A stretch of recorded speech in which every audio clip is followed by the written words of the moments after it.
That evening, a desolate road in the city's suburbs was inundated by a lot of rain.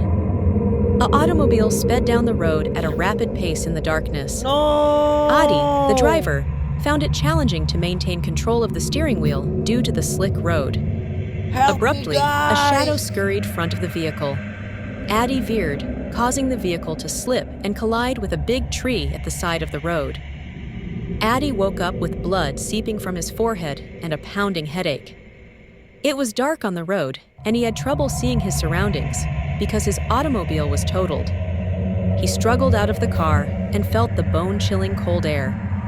There was simply the sound of the wind and rain, creating an eerie silence. Adi looked for assistance, but his phone wasn't working. Adi observed an old mansion in the distance through the darkness.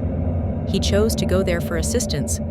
He sensed something was following him as he moved. There was always nothing there when he turned to look back.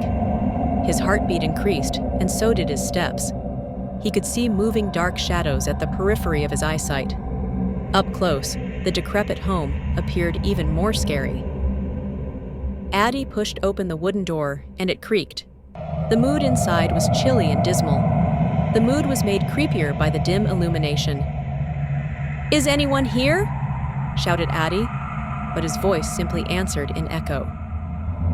The enormous old mirror in the center of the room caught his attention. Adi saw his reflection in the mirror as he walked up to it. However, there was a problem. Adi was expressionless, but there was a menacing smile on the mirror. Adi recoiled in panic, but the image persisted, beaming more broadly.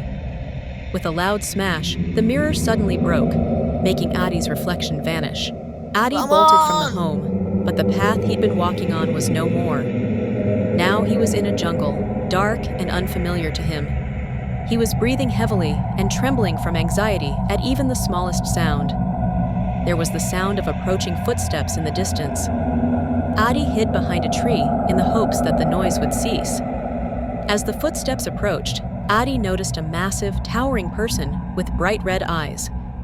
Although the monster had a humanoid appearance, there was something rather alien about the way it moved.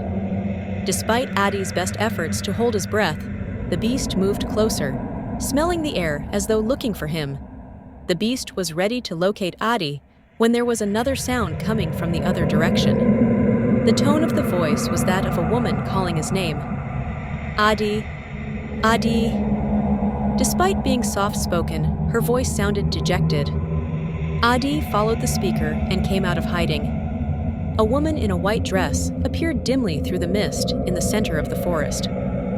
Adi saw that she was a haunted spirit as he walked up to her, wailing. The woman related her sad tale. Years before, she was involved in an accident on this same road. The inebriated motorist struck her and then left the scene, causing the accident. Her soul was stuck here, searching for justice, and unable to let go in a gentle manner. She pleaded with Adi to give her calm. Adi consented to assist, but the scary creature kept coming back to block their way as they attempted to flee the forest.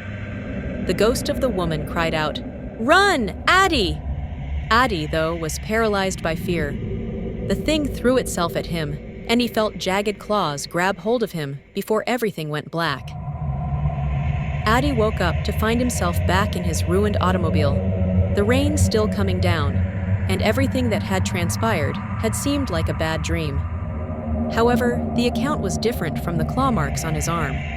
The accident on the abandoned road was reported in the local press a few days later.